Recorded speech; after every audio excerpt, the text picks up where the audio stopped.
ট্রাম্পের শুল্ক হুমকির জবাবে ভারত এবার রাশিয়া থেকে তেল আমদানি বাড়ানোর সিদ্ধান্ত নিয়েছে। শুরুতে 10 থেকে 20% বাড়লেও পরবর্তীতে আমদানি দ্বিগুণ করার পরিকল্পনা করছে ভারত।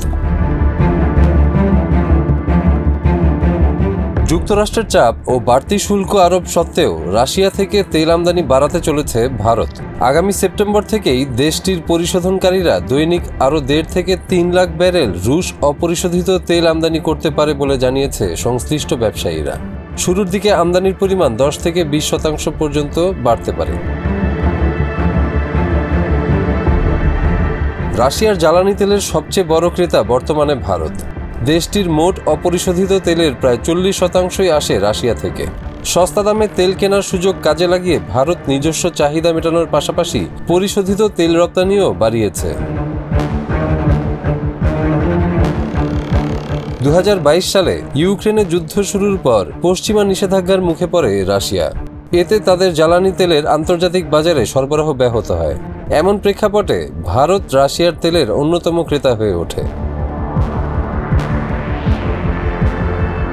এই পরিস্থিতিতে নয়াদিল্লির উপর চাপ সৃষ্টি করতে রাশিয়ার সঙ্গে ভারতের বাণিজ্যিক সম্পর্ককে লক্ষ্য করে যুক্তরাষ্ট্র শাস্তিমূলক শুল্ক আরোপ করেছে।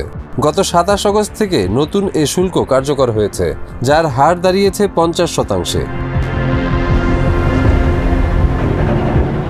ওয়াশিংটনের ভাষ্য, রাশিয়ার সস্তা তেল কিনে ভারত অতিরিক্ত মুনাফা করছে, অথচ রাশিয়ার উপর আন্তর্জাতিক চাপ সৃষ্টির বিষয়টিতে সহযোগিতা করছে না।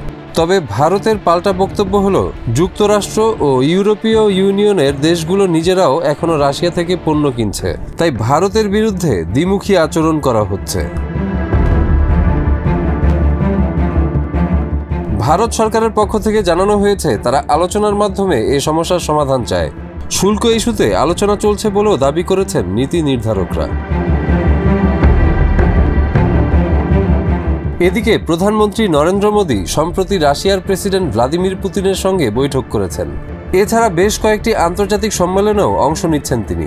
এতে করে স্পষ্ট যে ভারত কূটনৈতিক সম্পর্ক বজায় রেখে নিজেদের অর্থনৈতিক স্বার্থ অক্ষুণ্ণ রাখতে চায়।